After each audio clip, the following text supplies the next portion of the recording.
Hello everyone, good morning. मैं देवव्रत और आज बेटा हम आपको बीएससी थर्ड ईयर केमिस्ट्री का अपना 72वां लेक्चर पढ़ाने जा रहे हैं।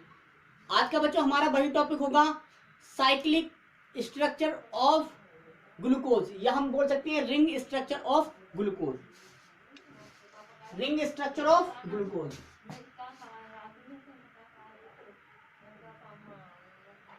Ring structure of glucose. तो बेटा जी ग्लूकोज का स्ट्रक्चर हमने देखिए आपको ये बताया था। दोबारा बना देते हैं, ठीक है। एक कार्बन दिखाएंगे इसमें। मैंने बोला था केवल ग्लूकोज का स्ट्रक्चर याद रख लें बेटा, जितनी भी फॉर्म आएंगी मैं आपको कन्वर्ट करना सिखा दूंगा, ठीक है। तो ग्लूकोज का जो स्ट्रक्चर था वो ये था, ओपन चेन स्ट्रक्चर ग्लूकोज का हमने ये प्राप्त कर लिया था। देखिए आप,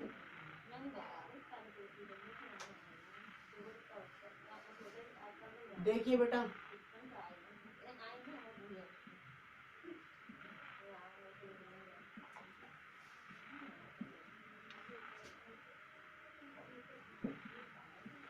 एक दो तीन चार पांच,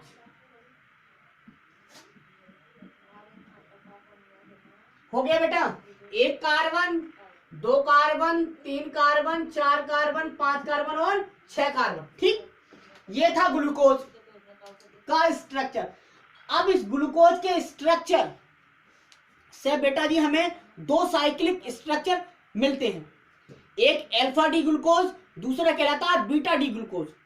अल्फा डी ग्लूकोज केवल कॉन्फ़िगरेशन पहले कार्बन यानी कि C1 कार्बन पर ही कॉन्फ़िगरेशन चेंज होता है। तो देखते जाइए आप, इससे दो बनी। पहले हम अल्फा डी ग्लूकोज बनाएंगे। तो देखिए आप, जो पहला कार्बन है ये पहला कार्बन और ये है पांचवा कार्बन। तो ये पांचवा कार्बन और पहला कार्बन क्या करता है, पहले कार्बन पे जो ऑक्सीजन है, ऑक्सीजन ये इस वाले हाइड्रोजन को ले लेती है, ठीक है, क्योंकि ऑक्सीजन लोन पेयर है, यहां से प्रोटॉन ले लेगी वो, तो बन जाएगा OH, ठीक है, सिंगल बॉन्ड से। अब एक वैलेंसी तो खाली हो जाएगी क्योंकि इधर H है, खत्म। ये पहले कार्बन की बात चल रही है, पहले कार्बन पर, ठीक। यहां से H लिया ये वाला। बाकी आपको जो स्केलेटल है वो बना दीजिए आप, ठीक। बाकी स्केलेटल हम बना देते हैं एज इट इज, ठीक। एक दो तीन चार और ये पांचवा कार्बन आ गया, इधर तो H है, कोई दिक्कत नहीं। अब यहां पर क्या रह गया, केवल ऑक्सीजन बचा। तो ये ऑक्सीजन, ये जो ऑक्सीजन है बेटा, ये ऑक्सीजन इस कार्बन से, और यहां जो पहला कार्बन था इसकी एक वैलेंसी खाली है अभी, इससे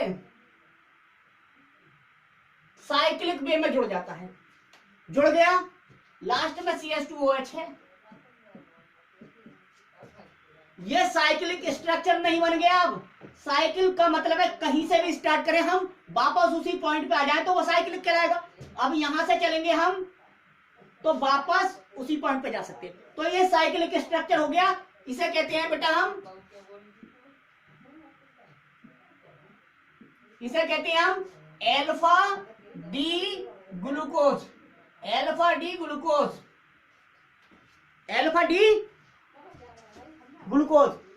इसी तरह से बेटा बीटा डी ग्लूकोज भी हो जाएगा। अब क्या होगा, ये हाइड्रोजन लेगा तो बेटा यही, लेकिन C1 पर कॉन्फ़िगरेशन चेंज हो जाएगा। देखिए आप, ये H इधर आ गया और ये OH इधर रहेगा। थोड़ा दूर बना दूं, ये H इधर आएगा, ये OH इधर आ गया, ठीक। अब ये देखिए C, ये OH, ये H, ये वाला C, ये H, ये OH, ये वाला C, ये OH, ये H, ये C, ये C बेटा। अब इस वाले C पे क्या करना है, इस वाले C को तो हमने चेंज नहीं किया है ना बेटा।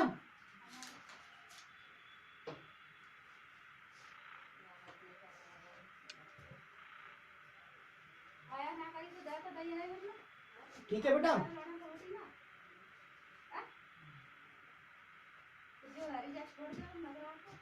अब देखो यहां पर ये इधर H है, इधर H है बेटा, H हो गया। इधर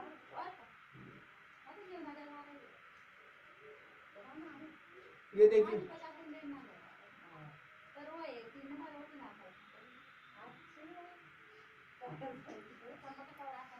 हो गया। अब देखिए बेटा नीचे CH2OH है, CH2OH, एक कार्बन, दो कार्बन, तीन कार्बन, चार कार्बन, पांच कार्बन और छठा कार्बन। यहां पे भी देख छठा कार्बन, यहां पे भी। तो अंतर बेटा दोनों में इस वाले कॉन्फ़िगरेशन में है, यानी कि C1 पर कॉन्फ़िगरेशन चेंज हुआ है, ये कहलाएगी beta D glucose, beta D glucose. ये तो साइक्लिक स्ट्रक्चर मिले। अब जैसे ही ये तो साइक्लिक स्ट्रक्चर मिले तो बेटा होवार्थ ने अपना प्रोजेक्शन फॉर्मूला दे दिया। तो यहां से बेटा अल्फा डी ग्लूकोज और बीटा डी ग्लूकोज से और भी हमें साइक्लिक स्ट्रक्चर देखने को मिले। दो साइक्लिक स्ट्रक्चर हमें मिल गए, एक अल्फा डी, दूसरा बीटा डी। अल्फा और बीटा डी में क्या है अंतर, केवल C1 कार्बन पर ही कॉन्फ़िगरेशन चेंज है। C1 में OH किस साइड है, राइट साइड, अल्फा में, बीटा में लेफ्ट साइड हो गया। ठीक, ये अंतर है, बाकी कुछ नहीं है। ये है साइक्लिक स्ट्रक्चर ऑफ ग्लूकोज। अब देखते हैं ये साइक्लिक स्ट्रक्चर होवार्थ प्रोजेक्शन फॉर्मूला में। होवार्थ प्रोजेक्शन फॉर्मूला हेडिंग डाल दीजिए बेटा। आई होप आपको बनाना आ गया होगा। होवार्थ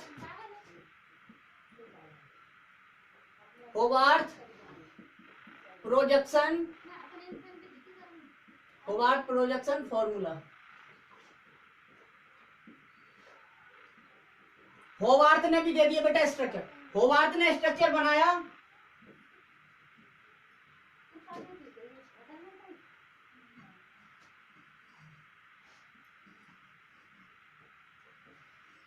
देखिए एक कार्बन, दो कार्बन, तीन कार्बन, चार कार्बन, पांच कार्बन और ये 6 कार्बन। ये CH2 है, CH2OH। ठीक, यह है C1, यह है C2, यह है C3, यह है C4, यह है C5 और यह C6 हो गया। अब देख लीजिए OH डाउन साइड, OH की पोजीशन देखिए, OH नीचे और H क्या होगा, ऊपर। अच्छा ये एबव द प्लेन है, ये बना रहा हूं मैं बेटा एबव द प्लेन। 3D में स्ट्रक्चर बना रहे हैं हम ग्लूकोज का, अल्फा डी ग्लूकोज। 3D में ये एबव द प्लेन हो गया। डार्क बॉन्ड मतलब एबव द बॉन्ड, ठीक है, above the sorry plane, plane के ऊपर है, वो प्लेन के नीचे। इस कार्बन पर भी बेटा HOH होगा, तो OH यहां पर भी क्या है, OH नीचे, यहां पर भी क्या है OH। C3 कार्बन पे खुद देखें आप, C1 पे देखो आप, ये बीटा डी का बन गया। बीटा डी का रहने दिया मैंने, अल्फा डी में ये है, अल्फा डी में C1 ये था, इधर OH था, इधर H था, खत्म। C2 सेम है, C3 सेम है, C4 सेम है, C5 सेम है और C6 सेम है।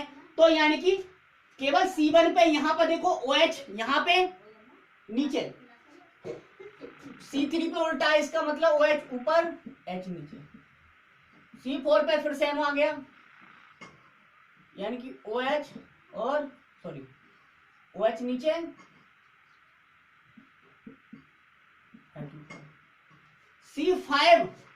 C5 का तो खेल है। C5 पे तो OH है ही नहीं, देखो C5 पे केवल ऑक्सीजन जुड़ा हुआ है, C5 पे केवल ऑक्सीजन जुड़ा हुआ है, तो ये ऑक्सीजन जुड़ा हुआ है, उसके बाद CH2OH नीचे CH2OH, ठीक है। तो ये स्ट्रक्चर कहलाएगा अल्फा डी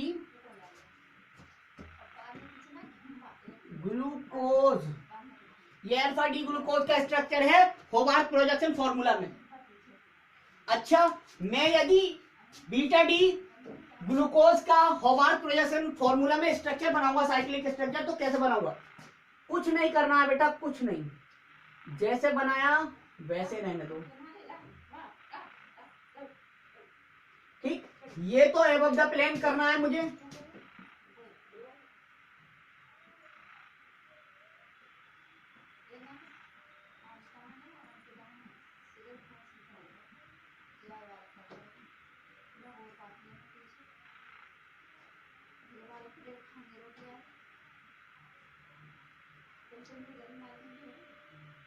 हो गया।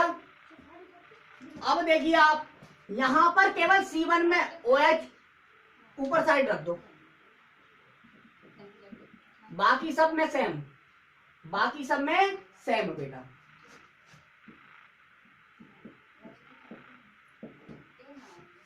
One, two, three, four, five, six, हो गया। बाकी में सब में सेम, बाकी जगह सब में सेम है बेटा। ठीक,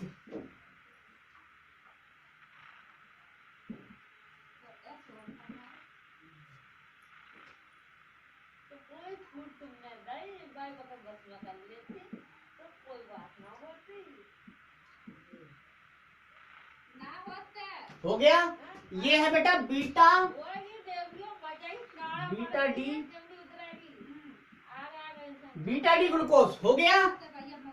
देखो ये इससे बना है बेटा, ये इससे बना है, वो उस वाले से बना था जो मैंने मिटान दिया, जगह थी नहीं। ठीक है, दोनों समझ में आएंगे। तो होबार्ट प्रोजेक्शन फॉर्मूला में भी आपको ग्लूकोज का स्ट्रक्चर बनाना आ गया।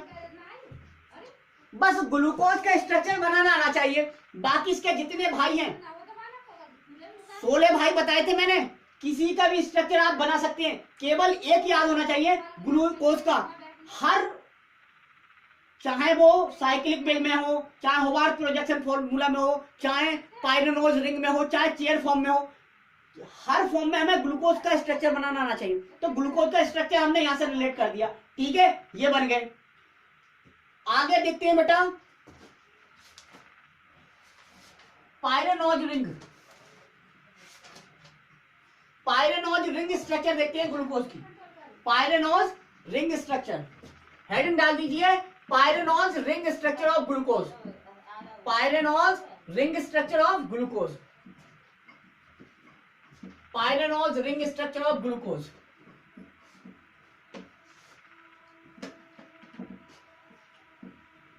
Pyranose ring structure of glucose, pyranose ring structure of glucose.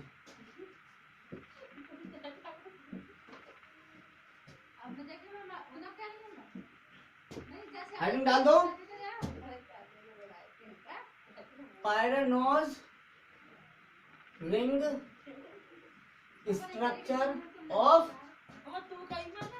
Glucose. और ग्लूकोज के आपको पता है दो स्ट्रक्चर है, अल्फा डी और बीटा डी, तो दोनों का पायरेनोज रिंग स्ट्रक्चर में बना देंगे हम। पहले अल्फा डी बना देते हैं।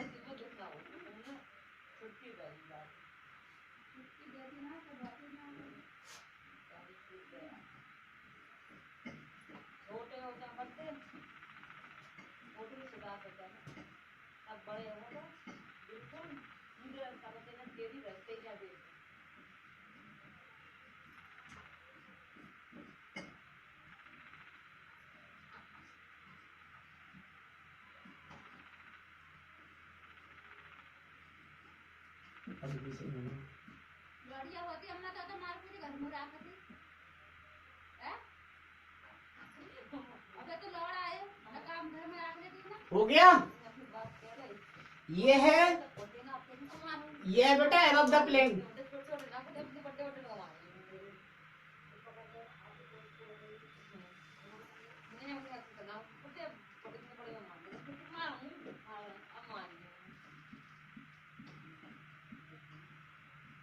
ये है एबव द प्लेन।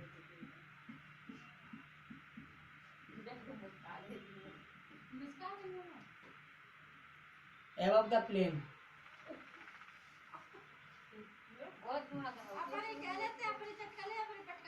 ये है एबव द प्लेन, ठीक है।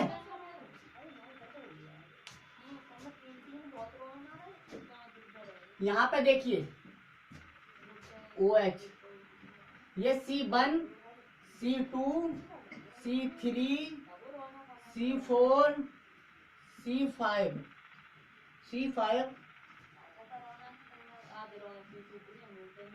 CH2OH, C6, 1 2 3 4 5 6। अब एल्फा और डी में केवल अंतर C1 पे है, तो यहाँ पे भी C1 में करेंगे अंतर चेंज, मतलब चेंजिंग केवल C1 कार्बन पर करेंगे, पहले कार्बन पर, ठीक है। अब देख लीजिए यहाँ पर OH और ये H, C1 दूसरे। अब यहाँ पर OH H,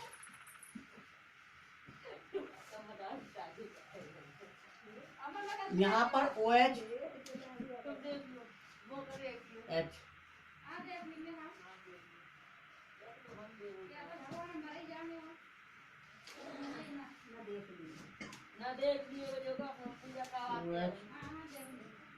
H, यहाँ पे H, C5 पे केवल H है, O तो ये है ना, ठीक है।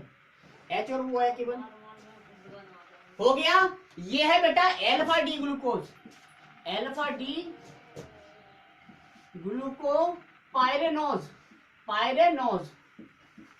ऐसा ही बीटा डी ग्लूको पायरेनोज बनाओ।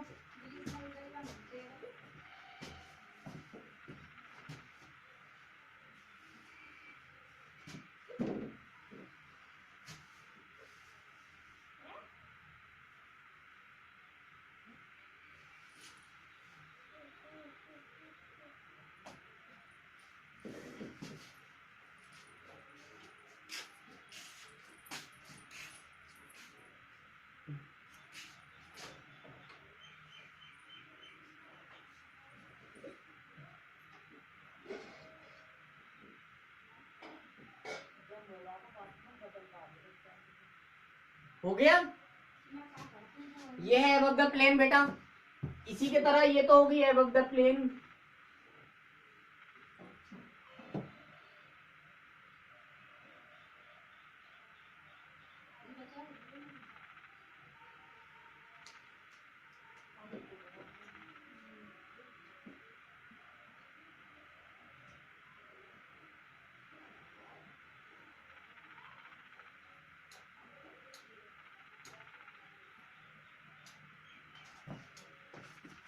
ये है एबव द प्लेन, डार्क कर दिया मैंने ये।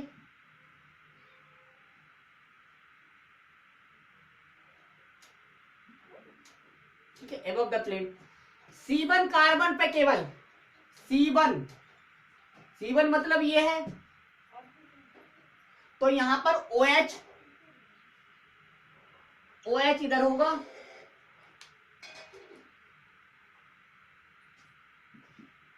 H इधर, बाकी सेम हर जगह, बाकी बेटा सेम, मतलब इक्वेटोरियल है, इक्वेटोरियल। दो पोजीशन होती है बेटा, इक्वेटोरियल और एक्सियल, तो यहाँ पे ये इक्वेटोरियल है।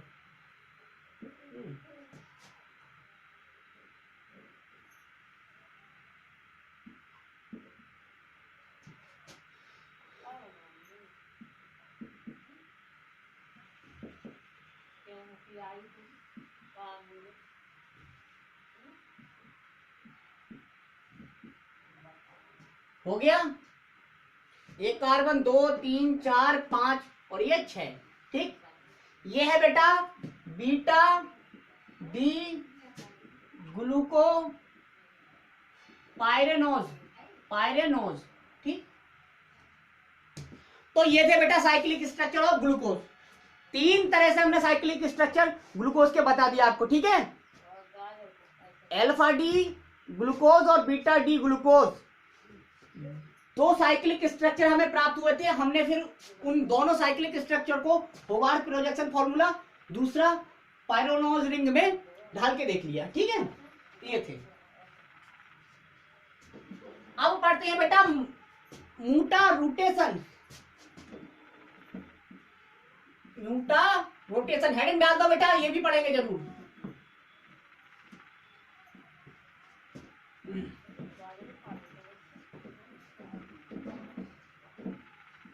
अब आप फ्रक्टोज वगैरह तैयार कर लेना, ठीक है बेटा। कार्बोहाइड्रेट में बहुत सारी वीडियो में इतना इतना पढ़ाएंगे तो साल भर में भी सिलेबस कंप्लीट ना कर पाएंगे। हेडिंग डाल दो बेटा म्यूटा रोटेशन।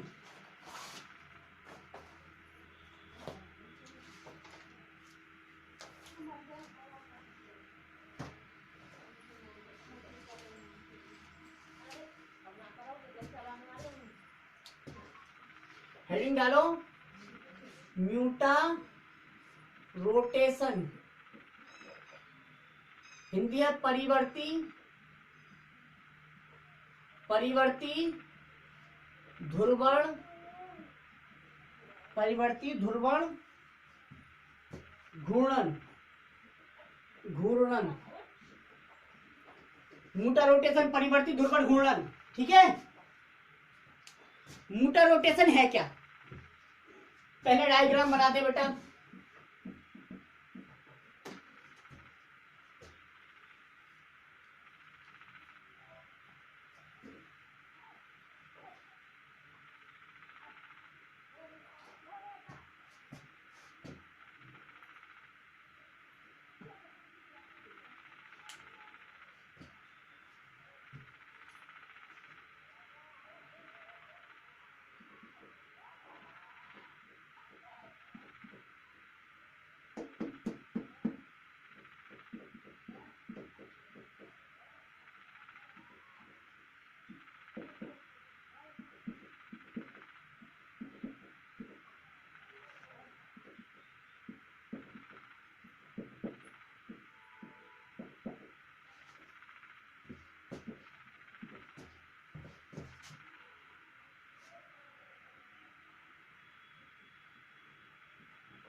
सॉरी बेटा।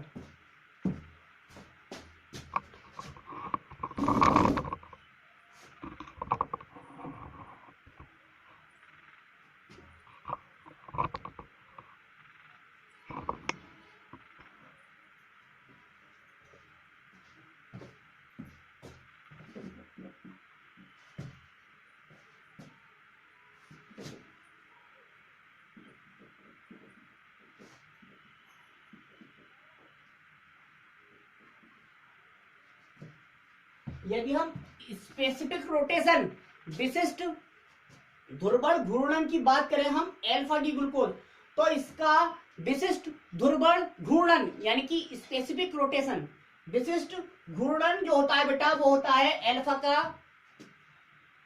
प्लस का 112 डिग्री, प्लस का 112 डिग्री।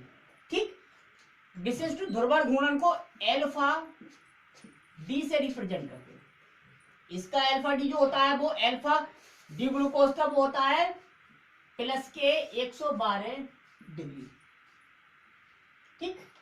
जबकि बात करें हम बीटा डी ग्लूकोज के स्पेसिफिक रोटेशन की, यानी कि एल्फा डी होता है इसका प्लस के 19 डिग्री। तो बेटा ये देखा गया है कि यदि हम एल्फा डी ग्लूकोज के क्रिस्टलों को जल में धोकर या जल से धोकर ताजा यानी कि शुद्ध या ताजा फ्रेशली प्रिपेयर्ड मतलब ताजा तैयार किए हुए एल्फा डी ग्लूकोज के जलीय विलयन को कुछ देर रख देते हैं, तब उसका विशिष्ट ध्रुवण घूर्णन यानी कि स्पेसिफिक रोटेशन प्लस के 112 डिग्री सेंटीग्रेड से घटता रहता है। क्या होता रहता है? घटता रहता है। और घटकर कब तक घटता रहता है? जब तक घटता रहता है जब तक कि उसका विशिष्ट ध्रुवण घूर्णन यानी कि अल्फा डी ग्लूकोज का ध्रुवण घूर्णन 52.5 52.5 डिग्री, कहीं कहीं किताबों में 53 डिग्री भी लिखा रखा है, तो हम तो एग्जैक्ट बताएंगे 52.5 डिग्री ना हो जाए। अच्छा, एल्फा डी ग्लूकोज के स्पेसिफिक रोटेशन में होने वाले इस परिवर्तन को हम कहते हैं मूटा रोटेशन। इसे हम कहते हैं मूटा रोटेशन। अच्छा, ये मोटा रोटेशन बीटा डी ग्लूकोज में भी देखने को मिलता है। जिस तरह हमने अल्फा डी ग्लूकोज के तुरंत तैयार किए हुए जलीय विलयन को रखकर देखा, उसी प्रकार हम क्या करते हैं, बीटा डी ग्लूकोज के क्रिस्टल को जल में धोते हैं और जल में धोकर क्या करते हैं, फ्रेशली प्रिपेयर्ड करते हैं बीटा डी ग्लूकोज का जलीय विलयन। अब उस जलीय विलयन को बेटा हम रख देते हैं कुछ देर। रखने के बाद क्या होता है, ये देखने को मिलता है कि बीटा डी ग्लूकोज का विशिष्ट घूर्णन स्पेसिफिक रोटेशन कुछ समय बाद बढ़ना स्टार्ट हो जाता है।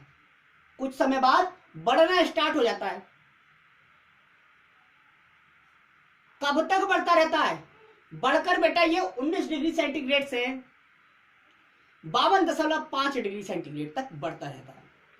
अर्थात बीटा डी ग्लूकोज के स्पेसिफिक रोटेशन में होने वाले इस इंक्रीजमेंट को या कहते हैं परिवर्तन को।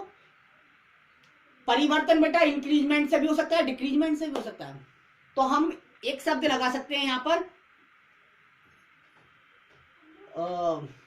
चेंजिंग या परिवर्तन को। अर्थात बीटा डी ग्लूकोज के स्पेसिफिक रोटेशन में होने वाले इस परिवर्तन को ही हम क्या कहते हैं, मोटा रोटेशन कहते हैं। अच्छा, यहां पर एक नियत मान प्राप्त होता है 52.5 डिग्री सेंटीग्रेड। एक ग्लूकोज के स्पेसिफिक रोटेशन का एक नियत मान हो गया, मतलब साम्यावस्था है। तो यदि हम एल्फा डी और बीटा डी का साम्यावस्था देखेंगे तो कितनी होगी, वो होगी 52.5 डिग्री। तो बेटा ये थ्योरी आप लिख लेना, ये है आपका मोटा रोटेशन। ठीक है, ये आपका मोटा रोटेशन, मतलब alpha D glucose 112 degree centigrade से कहां तक ये बढ़ता है बेटा,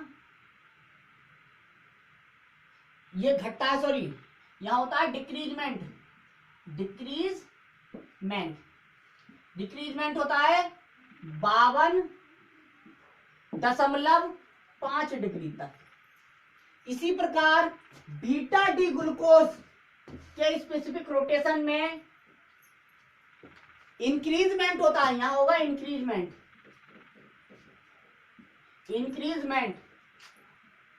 कहां तक बढ़ता है, ये 52.5 तक। तो ये मान क्या है, साम्य स्थिति है, ये मान है ना, बिल्कुल बढ़िया। ये कहलाएगा बेटा मोटा रोटेशन। एल्फा में लिखनी है थ्योरी तो एल्फा में लिख सकते हैं, बीटा दोनों में लिखना है आपको। ठीक है, अल्फा डी ग्लूकोज भी ये मोटर रोटेशन शो करता है और बीटा डी ग्लूकोज भी। ठीक है, तो आज के लिए बस इतना ही। Thank you very much.